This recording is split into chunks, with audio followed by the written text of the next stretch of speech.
The city of Ronda in Spain's Malaga province is a not-to-be-missed destination, with its famous bridge spanning a deep gorge and stunning views of the surrounding landscape. I visited as part of a day trip from Seville, and the coach ride through the gently rolling countryside was a real treat.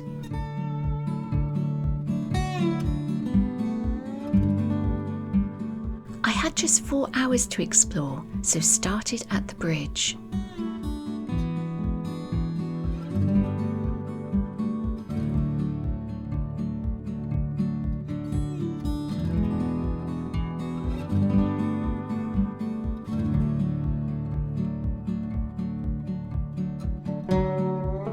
The Puente Nuevo is 98 metres high and was completed in 1793.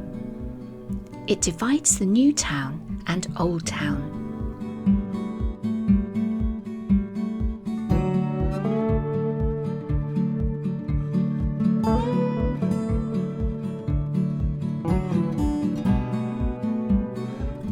The New Town includes the Plaza de Toros, or Bull Ring. It's somewhere you definitely won't find me visiting. But you can see memorials nearby to writer Ernest Hemingway and actor and director Orson Welles. Both were staunch supporters of bullfighting. Indeed, Orson Welles requested that his ashes be taken to Ronda, a request his family honoured. But back to the bridge. It was pretty windy during my visit, so it wasn't just the views that took my breath away, but I fully intended to make the most of my time with a walk to one of the most famous viewpoints in Spain.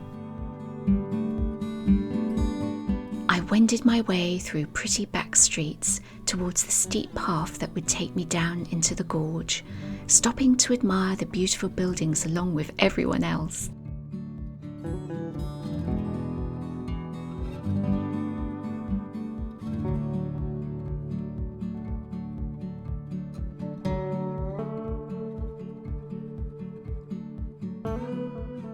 Early May is a beautiful time to be in this region, and there are wildflowers everywhere, which made the descent a real joy.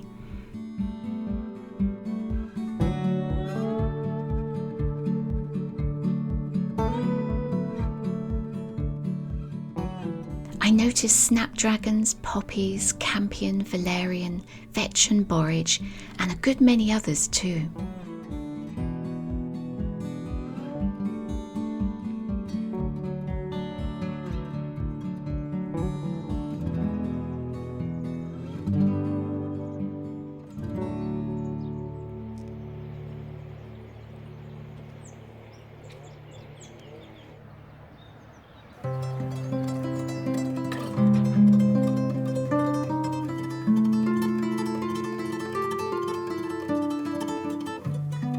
The far-reaching views made a good excuse to stop at regular intervals.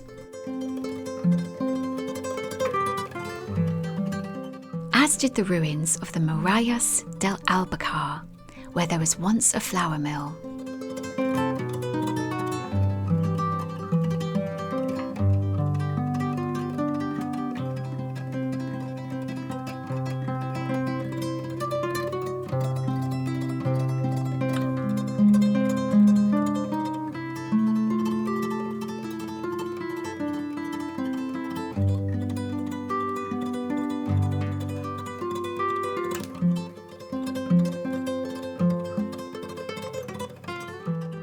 I walked about halfway down the gorge, and it was enough to see some fabulous views of the bridge and the waterfall beneath it. I might have gone further if I'd had more time, but wanted to look around the old town, so headed back up and walked towards the Church of Santa Maria.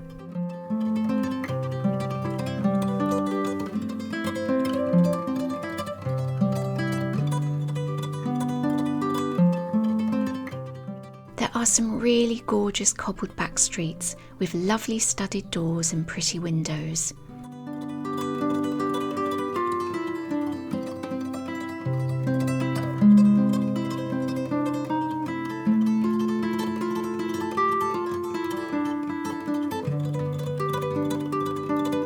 It was still pretty windy when I reached the church, so much so that my camera rocked in my hands as I tried to film.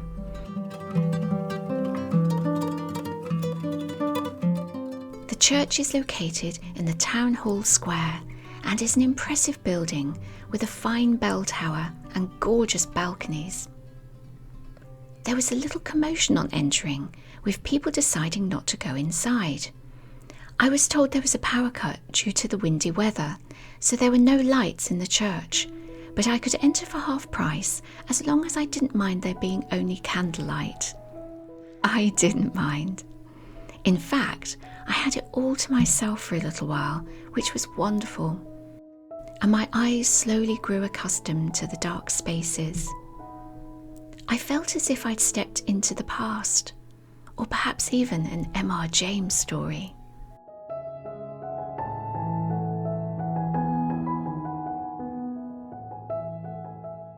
Seeing the Madonnas and the paintings by candlelight reminded me that this was how people from the past would have seen them, before electricity, and I welcomed this glimpse into times gone by.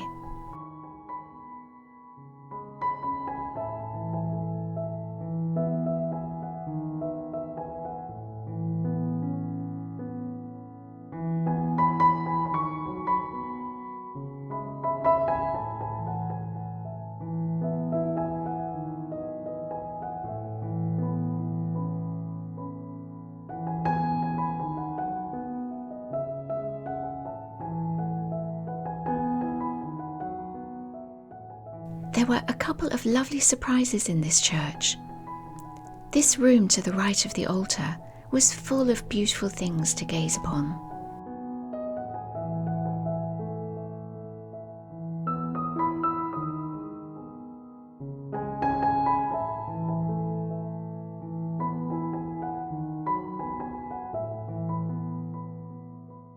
And there was a little room upstairs full of fine furniture and paintings.